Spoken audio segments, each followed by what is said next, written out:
Hola, ¿qué tal? ¿Cómo estás? Welcome back to Spanish Lessons with Professor Jason. Today I'd like to talk about a topic that many of you have asked about, and it is compound tenses. How to form compound tenses in Spanish using the verbs estar, which is the equivalent of the auxiliary verb to be in English, and haber, the equivalent of the auxiliary to have. This is just going to be an overview of the compound tenses. Maybe later on I'll have some lessons that focus more specifically on each of these tenses. Okay? So a quick overview on Spanish compound tenses using estar and haber. Alright, here we go. So on the whiteboard, what I have are 3 sentences in English that use compound tenses. In the examples here, the compound tenses are being formed with a form of the verb to be and a present participle, which in English are the forms of verbs that end in ing. So we have I am speaking, compound form am. She is eating, a form of the verb to be is with the present participle eating. And they were in the past here, the past tense of the verb to be, and then the present participle writing letters. Okay? And I'm going to show you how we could render all of these in Spanish. It's very similar. Okay? Nothing to worry about. So, I am speaking. The form of the verb, or the equivalent of the verb to be that we're going to use in Spanish to form these compound tenses is estar. Okay? So you need to remember how to conjugate estar, right? We have yo estoy, tú estás, él or ella está, estamos, okay, etc. Okay? And keep in mind that these compound tenses can use the present form of estar, or a past form of estar, or even a future form of estar. I will be speaking. Okay? This one would be something like yo estoy hablando. Yo estoy hablando. Here we have a form of the verb estar, to be, and our ando on the form hablando is the equivalent of the ing in speaking. Okay? What was our other example? She is eating. Ella está comiendo. Comiendo. Okay, so we have a form of the verb to be, está, and our present participle yendo, I-E-N-D-O, yendo, for what we have here is an ER verb, comer, hablar was an AR verb. Okay? And then our last example was they were writing letters in the past. Ellos, somebody used a form of the verb estar in the past, estaban, which is actually the imperfect tense, escribiendo, hope you can see that, cartas, that might be a little bit small to see, I'll try to write larger, escribiendo cartas. So in these examples we can see a form of the verb estar, yo estoy, ella está, ellos estaban, and then an ando ending or a yendo ending. Escribir is an IR verb. So if we have an ER verb or an IR verb, the equivalent to the present participle ing is yendo, I-E-N-D-O. Okay? Again, this is just an overview so you can see the parallels between English and Spanish with this auxiliary to be. Alright?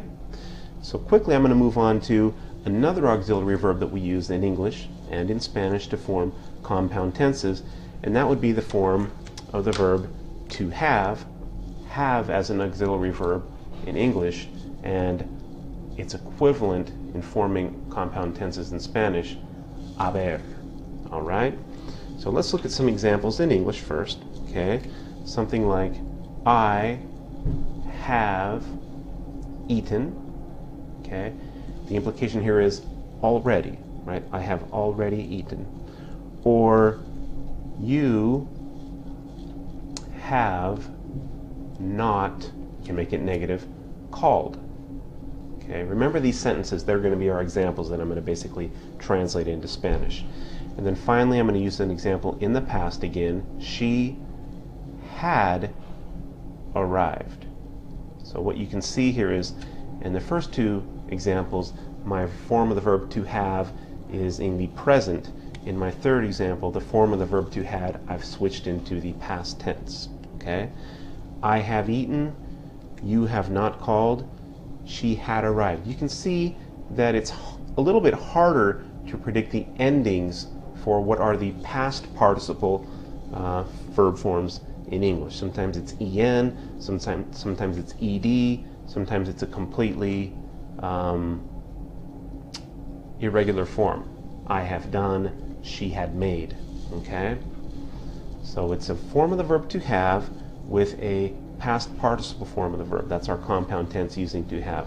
Now let's look at the equivalents in Spanish using the verb haber. Remember the combinations for haber are going to look like yo he, tú has, él ha, nosotros hemos, and ellos han. Okay, that's in the present tense, keeping in mind that haber can form compound tenses in several different verb times: the present, the future, the past, okay, the subjunctive, etc. We're just dealing with the present here and maybe one past tense form. Okay, so I have eaten, yo he comido. And again, you're going to look at how the end of that verb form appears, right? Yo he comido, remembering that, that comer is actually an ER verb, Yo he comido. Okay.